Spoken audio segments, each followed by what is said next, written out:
Baiklah,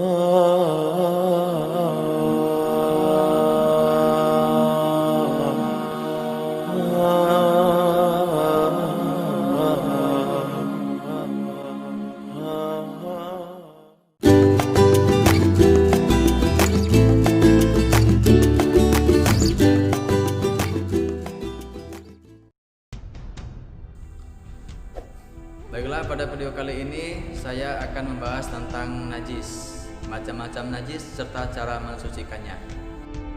Najis ialah suatu benda yang kotor menurut syara.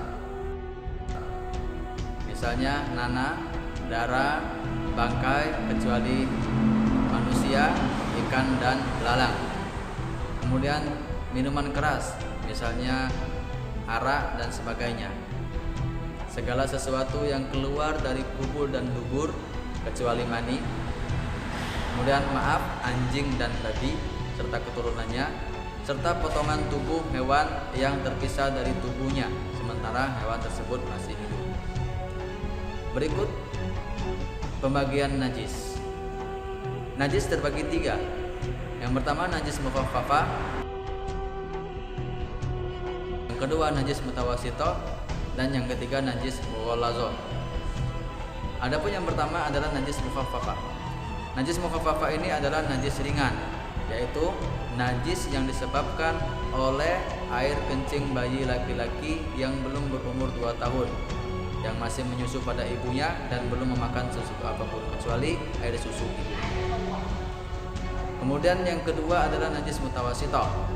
Najis mutawasito adalah najis yang sedang, yaitu disebabkan oleh kotoran manusia, kotoran hewan, darah, nanah, minuman arak, maksudnya minuman keras seperti arak dan lainnya.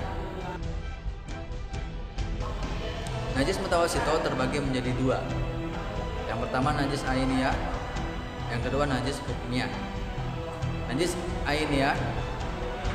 ainiyah adalah najis yang tampak, najis yang kelihatan, atau najis yang benda najisnya masih kelihatan, masih ada zatnya, masih ada bentuknya.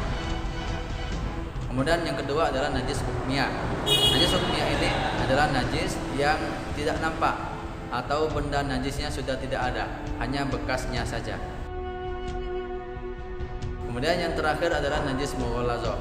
Najis mughallazo adalah najis yang disebabkan oleh anjing dan babi serta keturunannya. Nah, adapun cara mensucikan najis, yang pertama cara mensucikan najis mukhaffafah. Cara mensucikan najis mukhaffafah adalah cukup dengan memercikkan air pada benda yang terkena najis. Kemudian yang kedua, cara mensucikan najis mutawasito. Nah, najis mutawasito tadi terbagi 2. Yang pertama ainiyah, yang kedua hukmiyah. Cara mensucikan najis ainiyah yaitu membuang terlebih dahulu atau dibuang terlebih dahulu benda najisnya.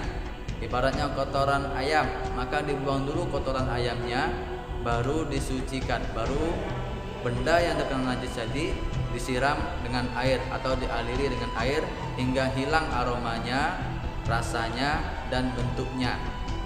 Lebih baik atau lebih bagus jika diulang sampai 3 kali.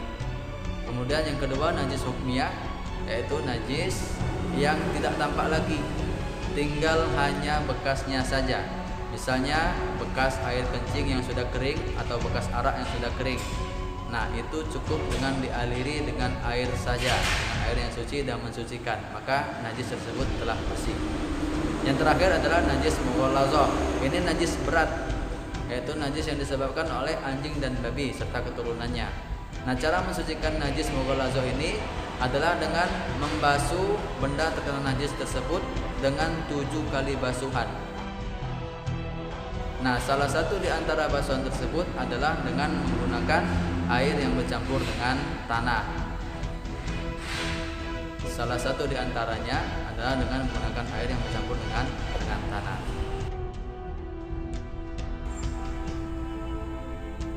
Sebagai seorang muslim, tentu diwajibkan untuk melaksanakan sholat, karena sholat adalah tiang agama. Sebagaimana dijelaskan, as-sholatu imaduddin, sholat adalah tiang agama.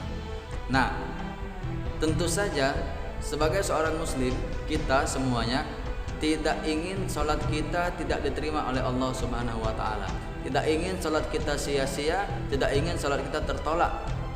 Maka oleh sebab itu, agar sholat kita diterima oleh Allah, maka sholat kita harus sah terlebih dahulu. Nah, untuk sholat kita menjadi sah, maka salah satunya adalah dengan mencukupi syarat-syarat daripada sholat, dengan mengikuti semua syarat-syarat sah sholat. Nah, di antara syarat sah sholat adalah dengan keadaan suci dan mensucikan, bersih dari hadas dan najis, baik itu pakaian, tempat, dan juga badan kita.